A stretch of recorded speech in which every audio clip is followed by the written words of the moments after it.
गरीब विधवा बहू के घर आई अमीर सहेली। सविता और पाखी बहुत अच्छी सहेलियां थी जो कि स्कूल से लेकर कॉलेज में साथ पढ़ती थी, पर ग्रेजुएशन के बाद दोनों को अलग होना पड़ता है।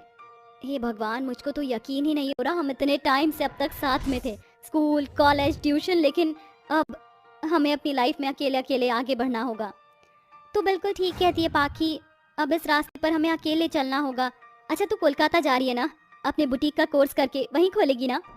हाँ यार, ये मेरा ड्रीम जॉब है, इसे तो करना ही होगा। फिर तू क्या करेगी? मैंने सुना था आंटी से कि वो तेरी शादी कर देंगे। तो तू इतनी पढ़ाई करने के बाद सच में शादी कर लेगी? तुझे तो पता है, मिडिल क्लास पेरेंट्स अपनी बेटी की शादी जल्द से जल्द करना चाहते हैं, क्योंकि वो नहीं चाहते कि वक्त बदल जाए, फिर लड़का ढूंढना, अच्छा घर मिलना भी तो मुश्किल होता है ना। हाँ मैं समझ सकती हूँ, बहुत मुश्किल होता है।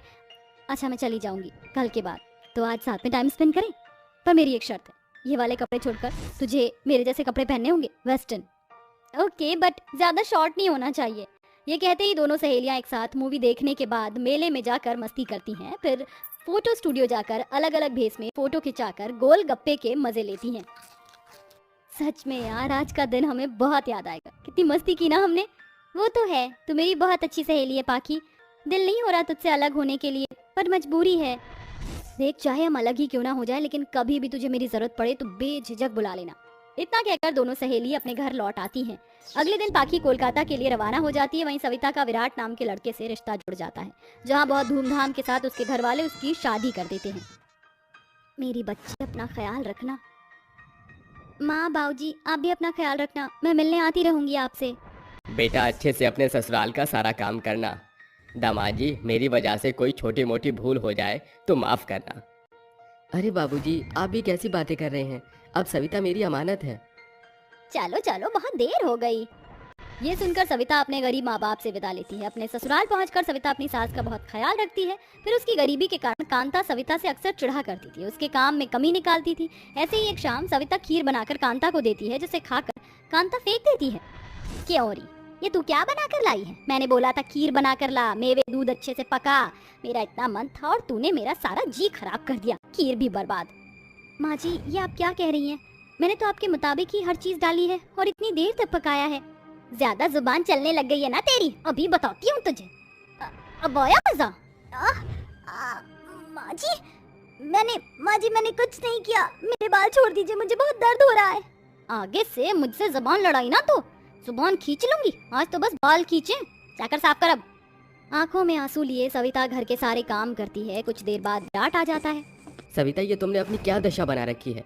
तुम्हारी आंखें इतनी सूज क्यों रही हैं? क्या हुआ, रो रही थी?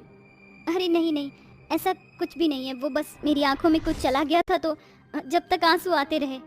अगर तुम्हें अभी भी दर्द हो रहा है तो डॉक्टर के पास चलते हैं, वो तुम्हें आई ड्रॉप देगा और एक बार आंखों का टेस्ट भी कर लेगा। अरे नहीं नहीं, आप मेरी इतनी परवाह करते हैं, मैं तो ऐसे ही ठीक हो जाऊंगी। कुछ देर बाद सब एक साथ बैठकर खाना खाते हैं। विराट सविता को बहुत प्यार करता था, लेकिन उसके पीठ पीछे कांता सविता को बहुत टॉर्चर करती थी। देखते ही देखते सविता पप्पू और नैना की माँ बन जाती है। विराट भी छुट्टी के दिन अपने बच्चों के साथ खेलता था। एक दिन सुबह ऑफिस जाते वक्त विराट का एक बाइक के साथ एक्सीडेंट हो जाता है, जिसमें वो हमेशा के लिए अपनी माँ और पत्नी को छोड़कर चला जाता है। बेटे के जाने के बाद से कांता बौखला जाती है। ये भगवान, मेरा बच्चा मुझसे हमेशा के लिए दूर हो गया, ये सब इस कलमुही की वजह से हुआ है, जरूर इसी की वजह से मेरे बेटे की जिंदगी पर ग्रहण लग गया, छोड़ूंगी नहीं मैं इसे। विराट जी, अब मैं आपके बिना कैसे रहूंगी, और पप्पू और नैना का ख्याल कौन रखेगा? उनके साथ रविवार के दिन कौन खेलेगा? मुझे अकेला क्यों कर दिया आपने? मेरे बेटे को खाने के बाद कैसे ढोंग कर रही है, तुझे तो मैं अब एक मिनट भी अपनी नजरों के सामने नहीं देखना चाहती, निकल जा इस घर से। ये कहकर कांता सविता को उसके दोनों बच्चों के साथ, जो कि 3 और 6 साल के थे, उन्हें घर से बेदखल कर देती है। गिड़गिड़ाती सविता हाथ जोड़ती है। माँ जी आप ऐसा मत करिए, मैं अपने दोनों बच्चों को लेकर कैसे रहूंगी? इसी घर में तो विराट की यादें हैं। दादी, हमें आपके साथ रहना है, आप घर से क्यों निकाल रही हो? चुप कर तू, नहीं हूँ मैं तेरी दादी, और तुम तीनों अपनी मनहूस शक्ल लेकर चले जाओ यहाँ से।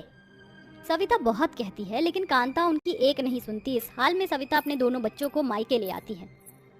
सविता बेटी, तू इतने समय बाद, अरे देखिए तो हमारे नाती नातिन भी आए हैं। क्या हुआ सविता बेटी, तू इतना रो क्यों रही है? ये क्या हालत बना ली?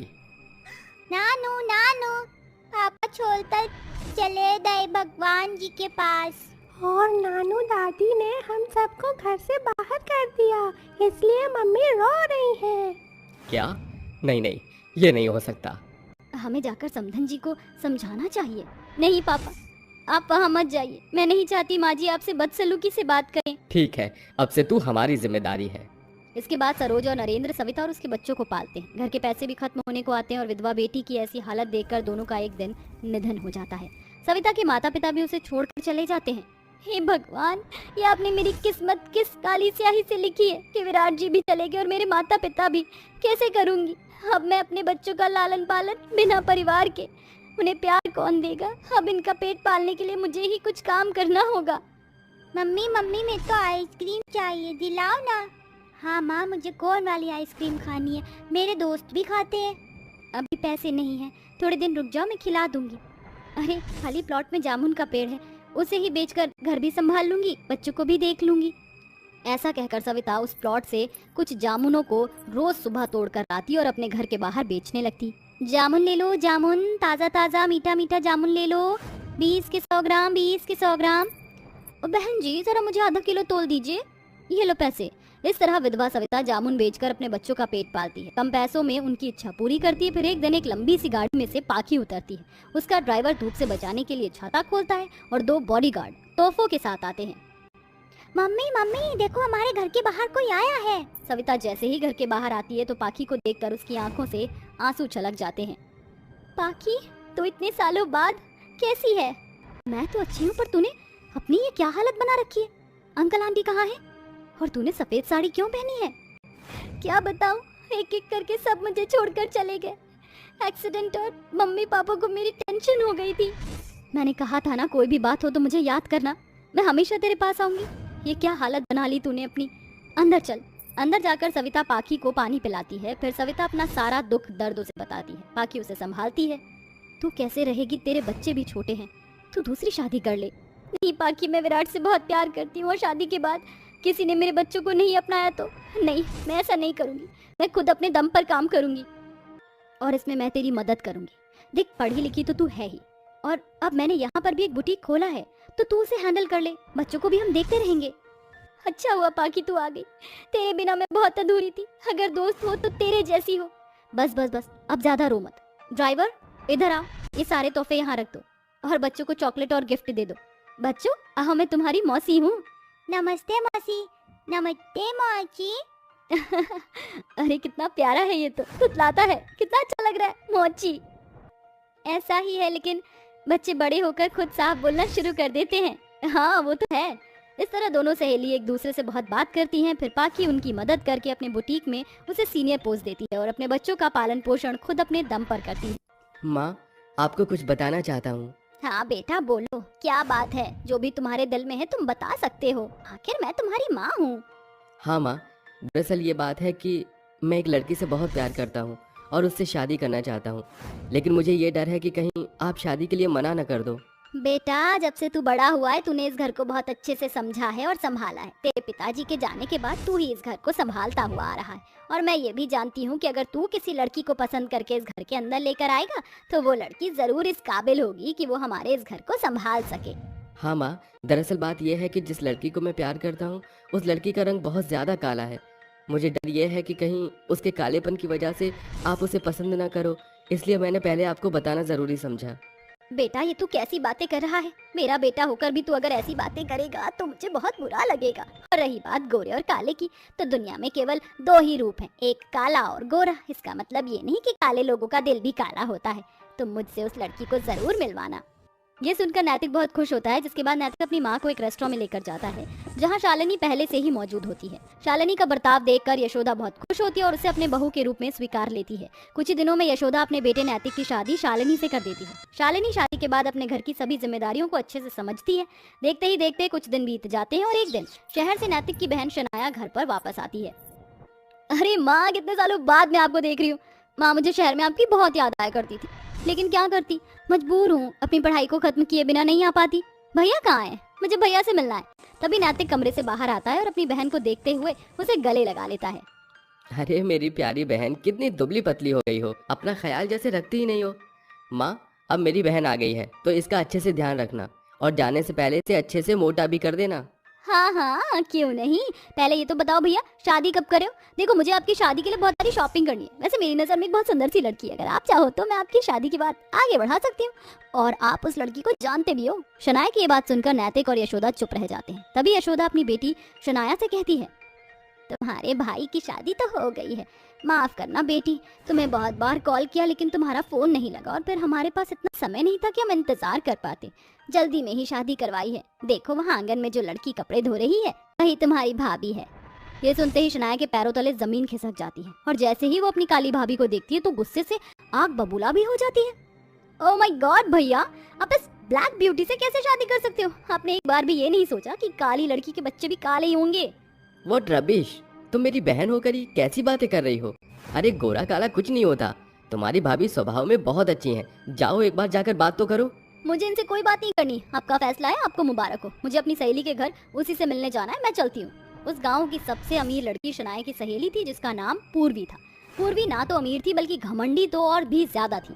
जैसे ही शनाया उससे मिलने उसके घर जाती है, पूर्वी उसे देखकर बहुत खुश होती है।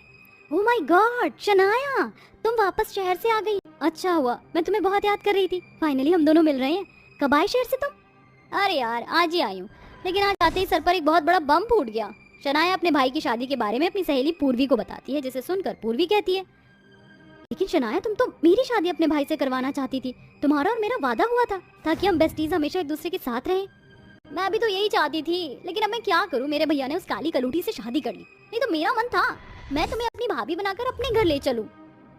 मेरे पास एक बहुत अच्छा आइडिया है। जिस कंपनी में तुम्हारे भाई काम करते हैं वो कंपनी मेरी है, यानी कि मेरे डैड की। इस बहाने मैं उस कंपनी के अंदर आना जाना कर सकती हूँ और अपने रंग रूप से तुम्हारे भैया को अपने प्यार के जाल में फंसा सकती हूँ, अगर तुम चाहो तो। अरे नेकी और पूछ पूछ, मैं तो चाहती हूँ कि तुम मेरे घर हो। इसके लिए तुम्हें जो करना पड़े वो करो, मुझे कोई आपत्ति नहीं है। शनाया पूर्वी का प्लान सुनकर बहुत खुश होती है और उस दिन के बाद से पूर्वी अपने डैड की कंपनी में जाकर किसी न किसी बहाने नैतिक के करीब आना शुरू कर देती है। नैतिक जहाँ शालिनी से बहुत प्यार करता था, वहीं अब उसे धीरे धीरे पूर्वी पसंद आने लगती है, जिसकी वजह से उसकी शालिनी से रोजाना लड़ाई होने लगती है। पूरे दिन तो तुम घर में पड़ी रहती हो, तुमसे मेरा टिफिन भी पैक नहीं होता। अरे दिन भर आराम करते हुए तुम थकती नहीं हो? अजी मैंने तो समय पर ही आपका टिफिन पैक कर दिया था, फिर आप मुझ पर गुस्सा क्यों हो रहे हैं? तो तुम्हारी कमजोरी ऊपर से तुम्हारी गंदी शक्ल देख देख कर मैं बहुत ज्यादा परेशान हो गया हूँ। नैतिक गुस्से में ऐसा कहकर घर से चला जाता है और अपने ऑफिस पहुंचकर पूर्वी से पूरा दिन बातें करता रहता है। उसी दिन वह पूर्वी को लेकर एक कैफे में जाता है, जहां प्लान के हिसाब से शनाया उन्हें रंगे हाथ पकड़ लेती है। अरे भैया ये क्या, आप भाभी को धोखा दे रहे हो? क्या आपको मेरी सहेली पूर्वी इतनी पसंद है? अगर इतनी पसंद है तो आप उससे शादी क्यों नहीं कर लेते? मैं तो पहले ही शादीशुदा हूँ, दोबारा शादी कैसे कर सकता हूँ? ये सब आप मुझ पर छोड़ दीजिए। अगर आपको पूर्वी से प्यार है तो आपकी शादी मैं करवाऊंगी। वैसे भी आप शालिनी भाभी को डिजर्व नहीं करते। शनाया अपने भाई को 7वें आसमान पर चढ़ा देती है, जिसके बाद वह उन दोनों को एक मंदिर में ले जाकर उनकी शादी करवा देती है। लेकिन उनकी शादी के बाद नैतिक पूर्वी को अपने घर लेकर नहीं आता। वो इस मौके की तलाश में था कि वो किसी तरह अपनी माँ को इसके बारे में बता सके। एक दिन वह दोनों घर की चौखट के पास बैठे हुए खाना खा रहे होते हैं और बहुत तेज बरसात होती है। वहीं शालिनी बर्तन धो रही होती है। नैतिक अपनी दूसरी शादी के बारे में अपनी माँ को बताने वाला होता है कि तभी शनाया छाते के भीतर पूर्वी को बारिश से बचाते हुए शादी के जोड़े में घर पर ले आती है। अरे पूर्वी, ये तुम्हारी सहेली तो बहुत प्यारी और सुंदर लग रही है, लेकिन ये शादी होने के बाद यहाँ क्यों आई है? क्योंकि ये इसका ससुराल है, नैतिक भैया ने इससे शादी की है। ये सुनते ही शालिनी के पैरों तले जमीन खिसक जाती है और वो बहुत ज्यादा परेशान हो जाती है। ये कैसे हो सकता है? मेरे होते हुए मेरे पति किसी और लड़की से शादी कर ही नहीं सकते। वो मुझसे बहुत प्यार करते हैं। पूर्वी मेरी पत्नी है और मैंने उससे शादी की है। ये सुनते ही बेचारी शालिनी वहाँ खड़ी की खड़ी रह जाती है। अरे शनाया बेटी, ये तूने क्या किया? तुझे ऐसा नहीं करना चाहिए था। मेरे होते हुए इस घर के अंदर बदसूरत बहू रहे, मैं कैसे देख सकती हूँ? चलो पूर्वी, मैं तुम्हें तुम्हारा कमरा दिखा देती हूँ। शनाया पूर्वी को ले जाकर उसके भाई का उसको कमरा दिखाती है। ऐसे ही कुछ दिनों बाद शालिनी घर छोड़कर चली जाती है। तो वहीं शादी के बाद पूर्वी अपने रंग ढंग दिखाना शुरू कर देती है। वो अपने पैसों का घमंड अपने ससुराल के सभी लोगों को दिखाती है। एक दिन शनाया उसके कमरे में जाकर उसकी महंगी लिपस्टिक लगा लेती है, जिसे देखकर वो कहती है, लिपस्टिक क्या तेरे बाप ने खरीद कर लाकर रखी है? अरे तुझे पता है कितनी महंगी लिपस्टिक है? छोड़, इसे आइंदा मेरे कमरे में आने की जरूरत नहीं है। जा दफा हो जाए यहाँ से। शादी के बाद पूर्वी का इतना बदला हुआ बर्ताव देख शनाया हैरान रह जाती है। ना उसे कुछ नहीं कह पाती और अपनी गलती का पछतावा करने लगती है। ये मैंने क्या कर दिया? मैंने मेरी इतनी अच्छी भाभी थी और उन्हें मैंने घर से भगा दिया, लेकिन इसका घमंड और नखरे देखो। मैंने तो कभी सोचा भी नहीं था कि वो मुझे भी कभी इस तरीके से बात करेगी। पूर्वी इतने अमीर घराने की लड़की थी कि उससे नैतिक की गरीबी देखी नहीं जाती और अपने नखरों के चलते वो नैतिक को डिवोर्स देकर चली जाती है, जिसके बाद नैतिक को भी अपनी गलती का पछतावा होता है। दोनों भाई बहन शालिनी के पास जाकर उसके पैरों में गिरकर माफी मांगते हैं, जिसके बाद शालिनी उन दोनों को माफ कर देती है और वापस आकर अपने ससुराल में खुशी खुशी रहने लगती है।